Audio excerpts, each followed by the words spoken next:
Está começando aqui mais uma edição do History News. E hoje o tema é sobre a queda do Muro de Berlim. Então, a queda do Muro de Berlim ocorreu do dia 9 ao 10 de novembro de 1989.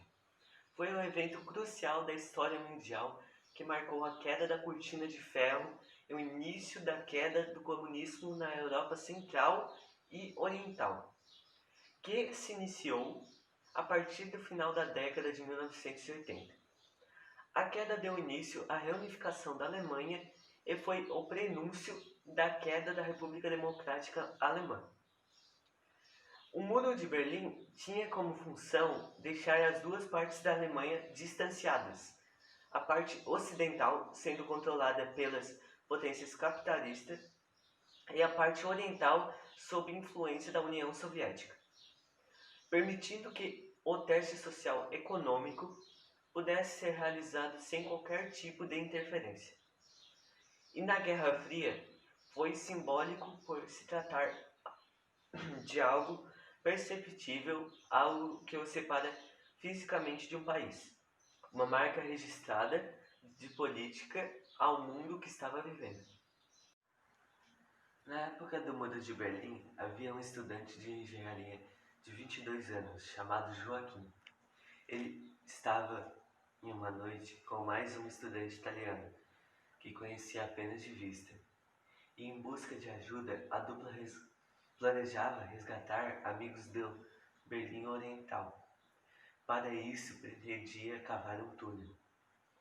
Era outubro de 1961, 2 meses depois da construção do Muro de Berlim. A estrutura foi erguida pelo governo da Alemanha Oriental, a fim de cessar a onda de pessoas que fugiam da ditadura comunista. O muro havia sido construído numa velocidade extraordinária. Dezenas de milhares de soldados da Alemanha Oriental saíram às ruas no meio da noite para dar início à empreitada, e na manhã seguinte a barreira cortava a cidade inteira, atravessando parques, cemitério e praças. O Muro de Berlim havia sido construído numa velocidade extraordinária. Dezenas de milhares de soldados da Alemanha Oriental saíram às ruas no meio da noite para dar início à empreitada, e na manhã seguinte a barreira cortava a cidade inteira, atravessando parques, cemitérios e praças. Era outubro de 1961, 2 meses depois da construção do Muro de Berlim. Havia um estudante de engenharia de 22 anos, chamado Joaquim, e ele estava com mais um estudante italiano que conhecia apenas de vista. Em busca de ajuda, a dupla planejava resgatar amigos de Berlim Oriental, e para isso pretendia cavar um túnel. Até hoje, ninguém sabe o que aconteceu com eles. E a estrutura foi erguida pelo governo da Alemanha Oriental a fim de cessar a onda de pessoas que fugiam da ditadura comunista. O Muro de Berlim ele foi construído em 1961, após a Segunda Guerra Mundial.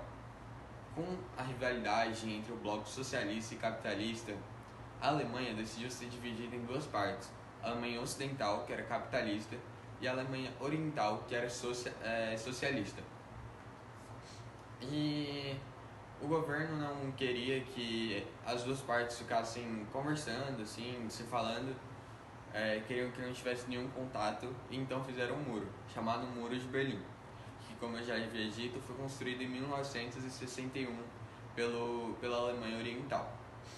E esse muro visava repartir as duas partes da Alemanha, né, e fazer com que eles não tivessem interação nenhuma, com que nenhum ficasse sabendo do seu lado e nenhum do outro. E assim foi feito. Mas com a quebra da URSS e com várias manifestações populares, em 1989 o governo decidiu destruir o Muro de Berlim. E assim foi feito. E a Guerra Fria foi determinada pela construção e pela quebra do Muro de Berlim. Ou seja, a Guerra Fria teve início na construção do Muro de Berlim e teve fim na destruição do Muro de Berlim. E mesmo a Alemanha Oriental apelidando o Muro de Berlim como um muro de proteção antifascista, o posicionamento das cercas e do guarda já deixava bem nítido que a intenção da Alemanha Oriental não era impedir com que agressores entrassem no país, mas sim com que impedissem que eles deixassem o país. Com a crise de Berlim, foram fechadas todas as vias de acesso terrestre à parte ocidental de Berlim. E esse fechamento foi ocasionado pela União Soviética.